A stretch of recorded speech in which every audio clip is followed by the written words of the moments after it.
Au centre de l'écran d'AutoCAD, nous retrouvons notre espace dessin, qu'on appelle communément aussi espace objet. C'est cet espace blanc qui est là.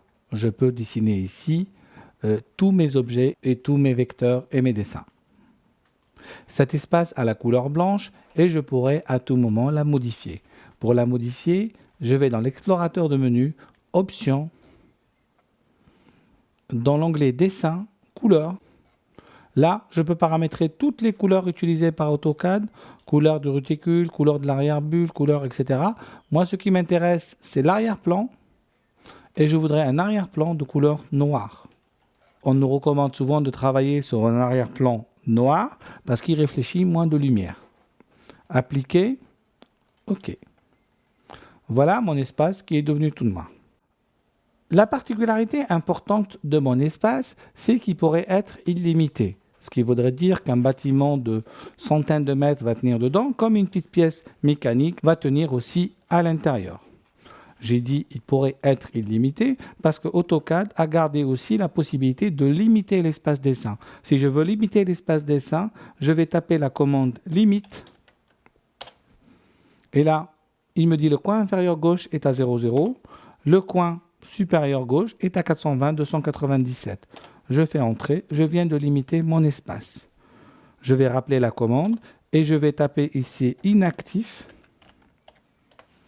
Et là, mes limites sont inactives et mon espace devient illimité.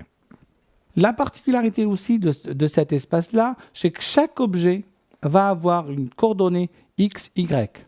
On parle d'espace orthonormé. Voilà une ligne. Si je regarde ici mes propriétés, dans sa construction géométrique, j'ai départ en X, départ en Y, départ Z, extrémité X, extrémité Y, extrémité Z. On a le Z ici qui est égal à 0. De toutes les façons, on va dessiner dans toute cette formation sur le plan 0. On est en espace 2D. Par contre, on regarde bien les coordonnées de mon point. Si on regarde ici la longueur de ma droite, elle fait 200. 200 unités dessin.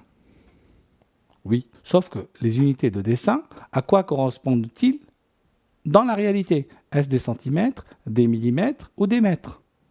AutoCAD vous laisse libre de choisir votre unité de dessin. Vous pouvez dessiner en mètres, en centimètres ou en millimètres. C'est seulement au moment de sortir notre dessin qu'on va donner une correspondance par rapport au papier. Dans la réalité, dans la pratique, c'est souvent le métier qui va imposer l'unité de dessin. Quand vous êtes mécanicien et vous allez dessiner des pièces mécaniques, vous aurez tendance à travailler en millimètres. Si vous êtes architecte, vous aurez tendance à travailler en centimètres, etc. Donc, pour dessiner sur AutoCAD, on commence déjà par choisir une unité de dessin.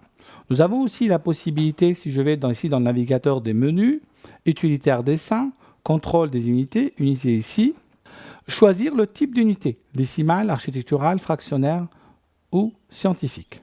Nous allons dessiner en décimale. On va préciser ici le nombre de décimales que nous voulons. Pareil pour les angles, etc. Ici, il y a écrit millimètres, mais il s'agit de l'échelle d'insertion des objets de bibliothèque et non pas de l'échelle du dessin. Je fais OK. Il faut garder à l'esprit, et ça c'est aussi important, c'est la deuxième règle, on dessine sur AutoCAD à la taille réelle. On va dessiner nos objets à leur vraie taille. Et c'est uniquement au moment de les imprimer qu'on va faire la correspondance. Alors vous serez tenté de me dire, oui, mais où est-ce qu'on rentre cette correspondance? Eh bien, c'est au moment d'imprimer. Alors on va regarder rapidement. Je vais aller dans le menu Sortie, ici. Je vais faire Traceur. Alors, on choisit un traceur, n'importe lequel. On va choisir mon imprimante. Et ici, j'ai échelle du tracé. Et vous voyez bien, je suis ici, 1 mm pour une unité de dessin. L'unité de dessin serait millimètre, j'aurai 1 mm pour 1 mm. Les unités de dessin seraient centimètres, j'aurai 1 mm pour 1 cm. Ce serait le mètre, ce serait 1 mm pour 1 mètre, ce qui correspondrait au millième. Bon, laissons tout ça de côté, on aura l'occasion de revenir sur les échelles dessin une fois qu'on aura réellement appris à dessiner.